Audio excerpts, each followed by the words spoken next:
Hello and welcome back. This is Lake Tahoe Television News. The Douglas County Sheriff's Office has reported they have arrested a woman for murder in Zephyr Cove. On Sunday, February 23rd, officers responded to this home on Kent Way in Zephyr Cove after receiving a report that a man had shot himself. When officers arrived at the scene, they found 64-year-old Harry Leibel dead from a gunshot wound.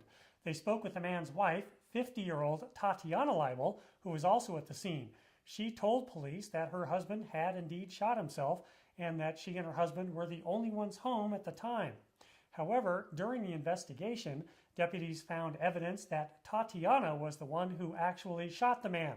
She was arrested a day later and booked into jail on account of open murder. Barton Memorial CEO John Williams says that the hospital has complied with requirements of the Affordable Care Act to identify and deal with trouble spots for underserved and vulnerable residents.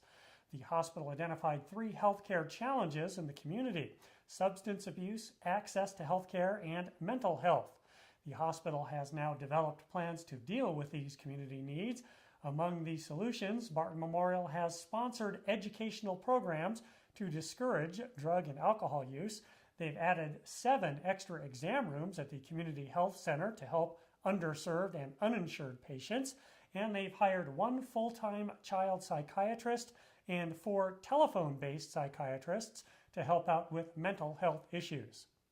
Lake Tahoe Community College turns 40 years old on March 5th.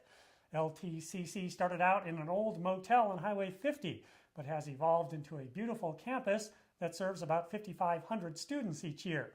At this year's graduation ceremonies in June, 165 students will earn their associate's degrees. A 40th year celebratory banquet is planned for June 7th at the Student Center. You could win a prize just by sharing photos on Facebook, Twitter, or Instagram. The Truckee Chamber of Commerce is hosting the sweepstakes and giving out 2 prizes each week until March 15th. All you have to do is post pictures of any really cool moments you've had in Truckee and post them on the social networking sites and tag the photos with the phrase Truckee Moments. Prizes include gift certificates from local merchants and a grand prize of a 2-night stay at the Hampton Inn in Truckee. You can go to truckeechamber.com for more information about that. An iconic sporting goods store in Truckee has closed its doors for good. Porter's Sports Lake Tahoe has closed after 50 years in business, at one time having stores in Incline Village, Tahoe City, and Truckee.